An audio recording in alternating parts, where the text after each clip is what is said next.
Well, g'day and welcome to Philosopher Rock. I'm your host GK. That little taste you just heard is a preview of a brand new demo tune from today's guest. We'll talk a little bit more about that shortly.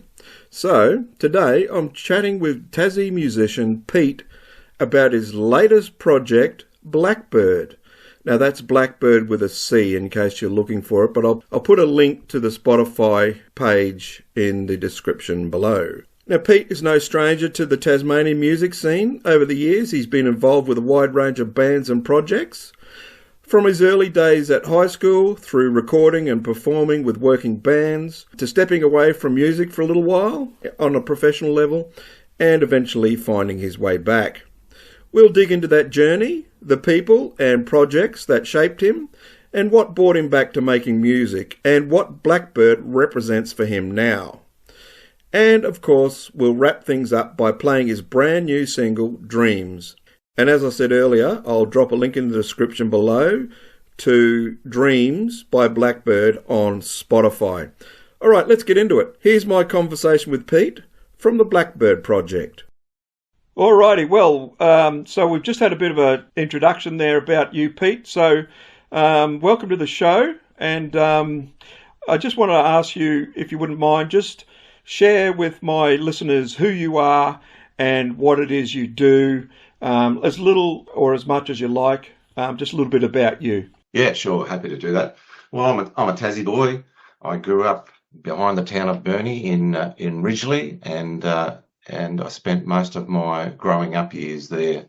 I'm a songwriter. I'm a guitarist. I originally started off as a drummer, and then sort of in my early 20s, a guitarist in a band that I was playing for, he said, "You need to learn guitar," and sort of spent some time with me and got my confidence up. And probably in the early 90s, I started learning guitar. So, but I'm an 80s boy, so I love 80s rock, 80s pop, and that was kind of probably the biggest influence for me, in my growing up years. And so you're one of those people that you've switched from being the guy at the back on the drums, who don't get enough recognition, in my opinion. I've always had a soft spot for the drummers, mate, because, in any band, they're always the fella up the back and the last one to get any praise, but he's the guy that's driving you. So yeah, that's right. Yeah. And keeping you all in time. But yeah, so you switch from that to the guitar. Look, I like a bit of everything, Pete. But the 70s and 80s is probably the big one. I like prog rock. I like, melodic hard rock, all of those things. But, mate, I like pop rock, pop music and pop rock, anything and everything, really. But that 80s era, like any era, is kind of special, isn't it? So when you were growing up, who were you listening to? I was a big fan of bands like The Cars, Dire Straits. I liked sort of the pop sort of sensations like Tears for Fears and other bands. I probably at that point I was drumming, so I wasn't really into the guys that probably later inspired me, like the Van Halens and the like. But I was a big fan of Men at Work, and a lot of that Aussie style music. So, what was your first band? Did you start out in a cover band? What happened there? Yeah, so my first band was in high school. I think I was in year 8, and I was a fairly natural drummer, even though I had rudimentary skills. I could still kind of play along with the band, and so one of our music teachers, who was a keen jazz enthusiast, helped us to put together about 4 musos over 2 high schools, and it was really more like a swing jazz type of band, and we played in the local hotels, which would have been the Club Hotel in Burnie here and there. And that's probably the first opportunity I get to, really play as an ensemble. And so you were saying, sort of the high school there, were you playing in pubs underage? Yes, although my mum was there. My mum encouraged us a great deal. Yeah, I think we've all done a little bit of that back in the day. And, you know, I'm certainly not encouraging it now, so I don't want anyone to misunderstand that. But I'm an Aussie, but I grew up in New Zealand, and the drinking age there, it was 20, but I was, you know, in and out of the pubs at 15. Now, again, not encouraging it. I'm just stating that it's another era, if you think about it. I've said this before on some of my shows. You know, you've got, you know, the band Free, Andy Fraser, the bass player. Like, he was like, I think he was 15 when they started, and he was playing on that. And when I was 16, 17 and 18, they were playing in the big gigs and in pubs and that. So, you know, it's just a different era. And nobody asked back in the day. If you're with the band, you're with the band, weren't you? Yeah, that's right. Yeah. No, it was a great experience. Okay, so after that, like, I know you were in a band called Synergy, which is a Tassie band. Can you tell us a bit about that? Yeah, so I probably, as I mentioned, sort of hit the 90s. I was playing in a band, and the guitarist had sort of encouraged me to move towards guitar. So at that point, I really threw myself into learning guitar, and during that process, I think I came to the realization that I could write songs. And I was friends with a couple of other musicians who really encouraged me to do so. And so probably at the same time I was really learning guitar and becoming, you know, developing a level of competence, I was already getting involved in, you know, writing my own songs, even though at that point I wasn't really doing anything with them. So sort of from 1992, by the time 1998 came around, a friend of mine, Tim Fordham, he'd been playing in a local band called Broken Silence, and they disbanded, and we started doing some music together and started writing together also. And that's where the songs from Synergy pretty much came from. And we kind of got to the end of that. We had some other muso friends, some that had come from Broken Silence and other bands, and then we formed the band Synergy. And we rehearsed for a while, and the songs seemed pretty solid. So at that point, we decided to do some gigs. We did some gigs that worked out okay. And then quite soon after that, we really headed into the studio to Pete Shelley's green room in Penguin. And that was our first go at recording an album. So, yeah. Okay, so just for my listeners, get out your Google map and look up where Penguin is. It is a real place called Penguin here in Tasmania. That's right. Hey, Pete, so while we're at it, I wouldn't mind playing a bit of your Synergy stuff. We'll just play a couple little clips here.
Stop hiding behind those blinkers.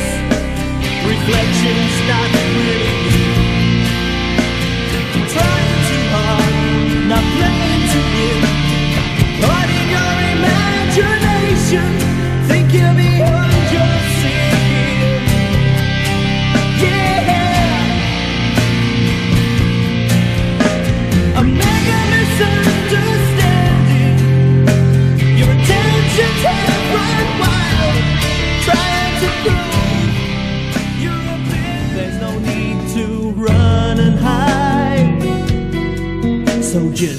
run and slide on and on and on. Papers fly across the park, no one sees them at all. But I can stand and take all you give, and if I fall, get up again. Life's too short to hide my fears, I must stand tall. Let them fall away, but I can stand and take all you give, and if I fall, get up again. Life's too short to hide my fears, I must stand tall. So, did you write all three of these or co-wrote? Yeah, I mostly wrote them. I think I worked with Tim on the lyrics, and also with Tim. Tim's an amazing vocalist, and he really helped refine the melodies, probably, and he was key in really bringing out the harmonies in the songs as well. And so, you know, Tim's influence and involvement were really key in us getting, you know, not just a melody and an arrangement behind it, but all the vocals and everything that sat in those songs. Yeah. So. All right. So you're playing guitar on these songs. Yep. Are you doing backup vocals or anything like that? No backup vocals. So I played electrics on most of them, acoustics on some of them, and Matt Weeks from the local duo Matt and CJ. I don't know whether you know them. So. Yeah, so Matt plays on this recording as well, so he's a great guitarist. Yeah, no, I've seen them when they opened for Dragon at Ulverston here when I interviewed Mark Williams. Oh, yeah, nice. Yeah. I was actually there that night. Yeah. Oh, were you? Oh, cool. Alrighty, so that's Synergy. So tell us a little bit about like the gigging and, you know, where it went and, you know, how it ended, I guess, is the next thing to ask. Yeah. Okay. Well, we just played local gigs around Tassie. We played some pubs. We played some community events. We played in some, you know, youth venues. And we're probably after the recording, it probably went for another 12 months after that. And at that time, you know, work was quite demanding on my end, and I really just ran out of energy to organise people.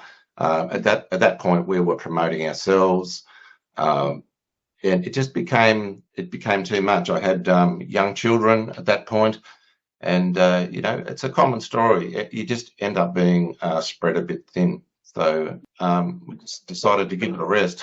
Yeah, obviously, you know, I understand. I was in a couple of bands and, you know, for different reasons, like, you know, the first one sort of folded because our main vocalist and lead guitarist, he was pursuing a career with work, and, you know, it just, all of these things happen, and unless you can get, you know, the 4 or 5 people together that are all on, you know, on the same page and all of that, you soon can run into problems or run out of steam. And it's just amazing when you see the bigger bands, like if you look at, you know, bands that are still going now, you know, 40 and 50 years later, it's hats off to them, especially some of these ones that have basically got all the same members still. I mean, you look at the Radiators, probably perform the most gigs, well, they perform the most live gigs of any band in Australia, and possibly they're probably going to crack that world record because they've just been gigging, you know, for, 40 years nearly.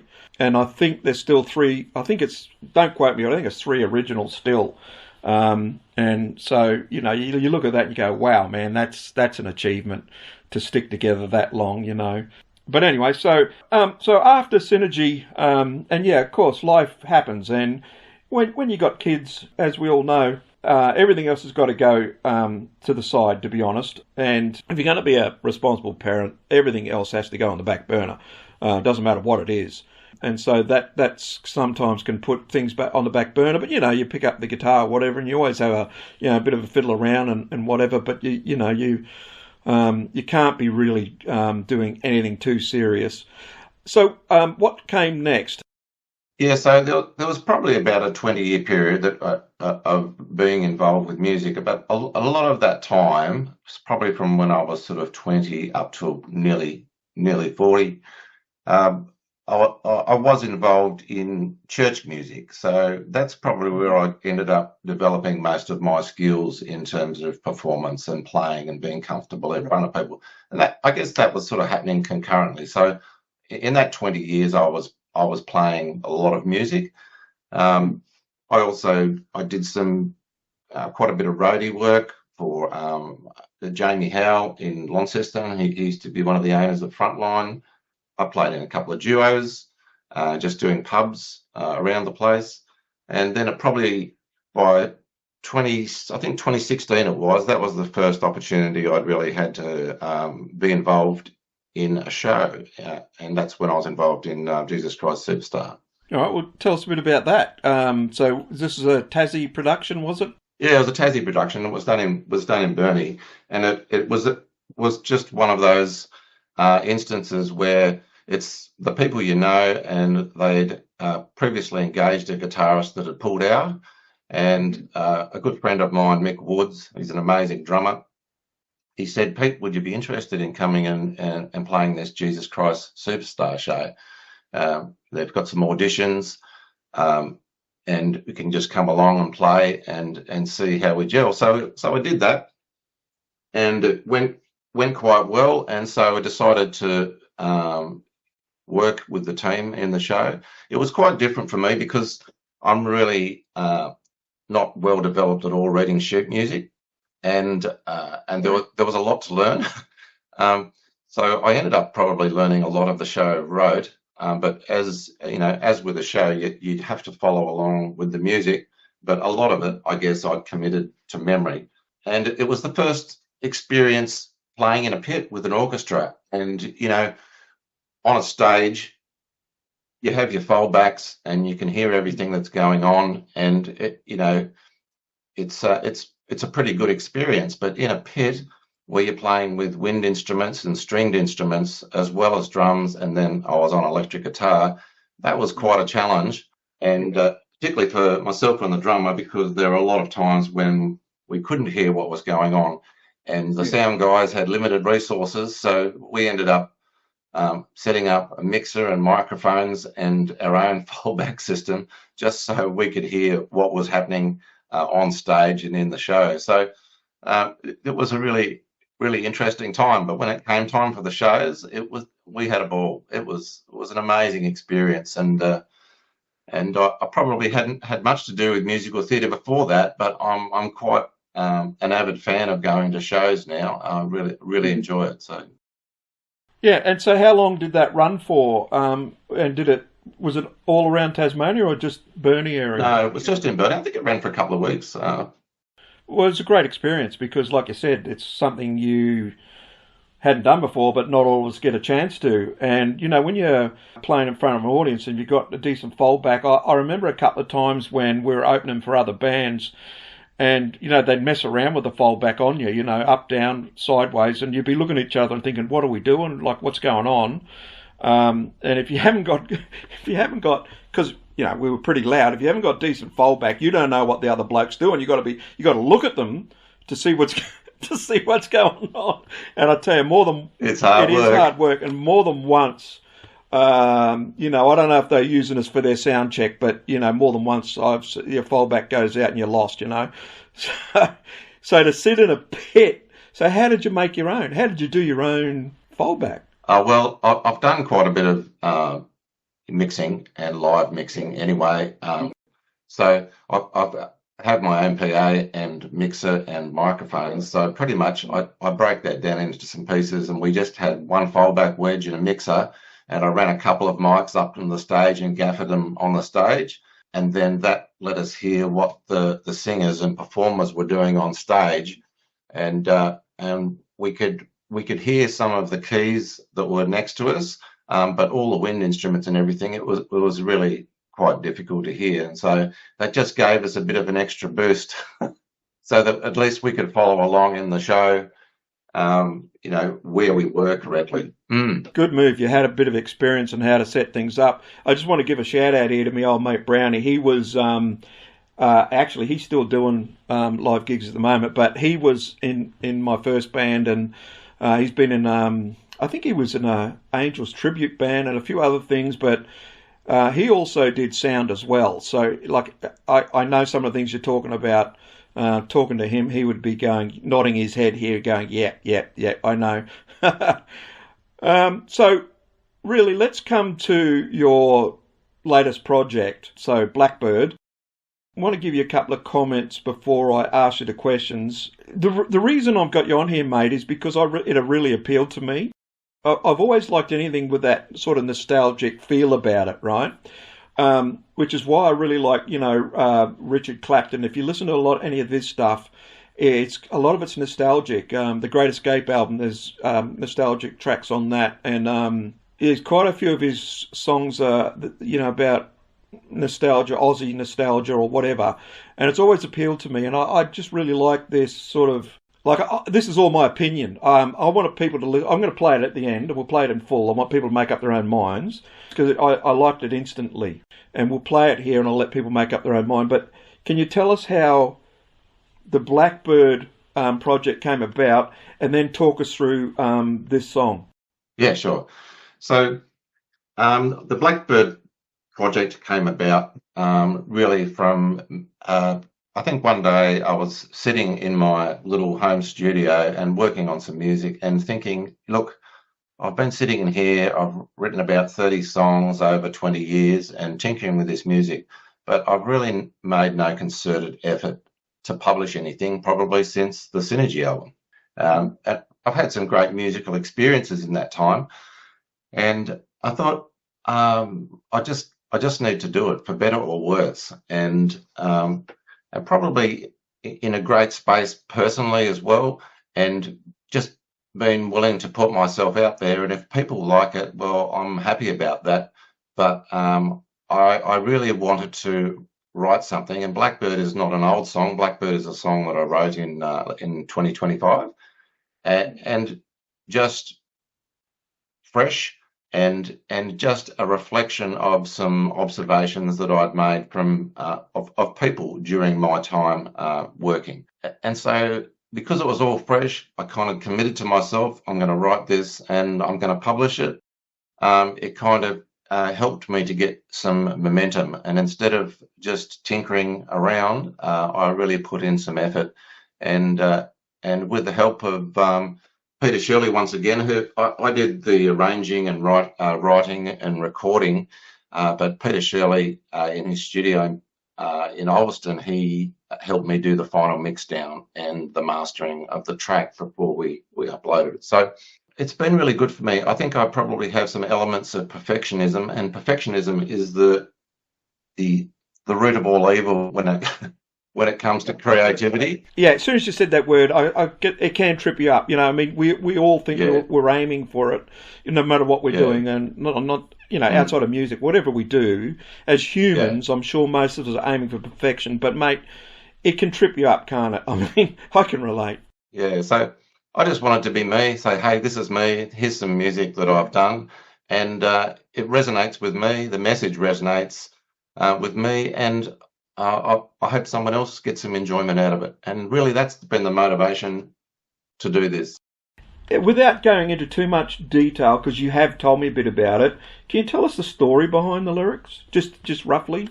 Yeah, well, the story behind the lyrics is that, at different times, we'll come across an individual in life, in the course of our experiences, and, they can be charismatic, they can be intelligent, they can be extremely capable and practical. They can, on the surface, have all the elements of what we would think it would take to be successful in life. Yet they, through experiences in their life, they never seem to be able to progress. And it's like one step forward and two steps back. So the lyrics touch on that idea, but the story is really one of hope and persistence, because for all of us, every one of us have had challenges in life. And I guess the message of the song is, well, I'm going to keep moving forward regardless of what's happening. Life's not perfect. I've made mistakes, but I'm going to continue to look forward and keep heading down the road. And the artwork for that album that my daughter Hannah painted is really captures that. It's looking forward down the road regardless of what's happened to us in the past. And I think many people can identify with that idea. Yeah, look, it resonates with me because I know that we've got to, no matter what happens, and we all know this, you got to keep picking yourself up and boxing on. My brother always says, box on, get up, box on. So your involvement in this, so you're not actually the singer, you're guitar and arrangement? Yeah, that's right. I did the guitars and the arranging. I got some studio musos in, Glenn Wellman, he plays the drums on this, but Pete Shirley very kindly offered to do the lead vocals for me, and Tim Fordham, who was my partner in Synergy, he's doing the backing vocals on there as well. So really, really happy to have those guys involved with something like this. So my daughter's always on to me about, Dad, you've got to sing on your next one. And so I've certainly taken that on board, and I probably, I'll have a crack. Before I let you go, and before we play, the Blackbird tune, have you got plans next? I'm always looking for a scoop, So what's next? So the next is that I've already started doing the tracking for the demo song that I played you. So the song's called Guitar Makes Me Happy. So, as I was just raking through some material, I came across this old demo that I'd done from about 2013, and it made me smile. And I'm a bit of an 80s guitar fanboy, and I think this is the next project, and so we're currently tracking that at the moment. Alrighty, well, Pete from Blackbird, I've really enjoyed talking to you, mate. Keep us updated, and we'll go out with your tune. Yeah, thanks so much, Garth.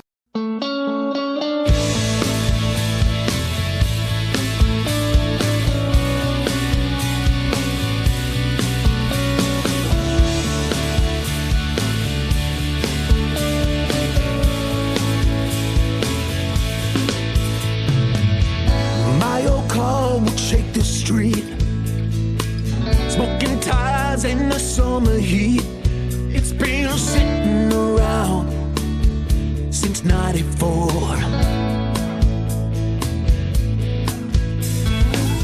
It rode us up to the bar at night, looking tough and running right. Oh, won't you ride?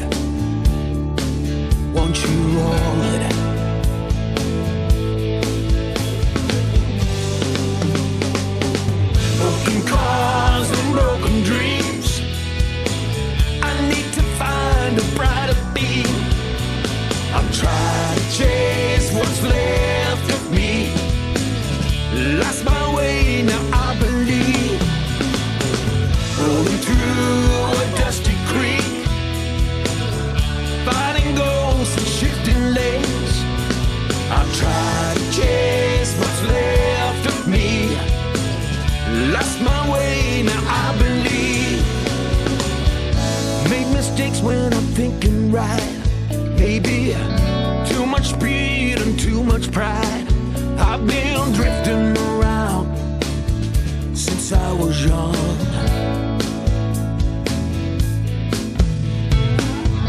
Burned some bridges and hurt someone. Tried to change, but I'm on the run. I'm still looking around where I belong.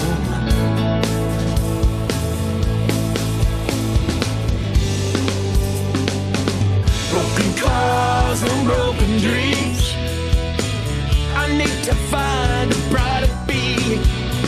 I'll try to chase what's left of me. Lost my way, but I believe. Rolling through a dusty creek, finding ghosts and shifting lanes. I'll try to chase what's left of me.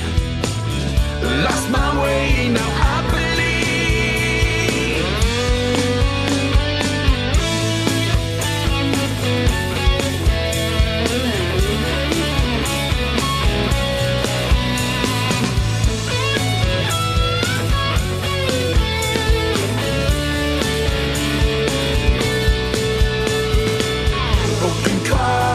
broke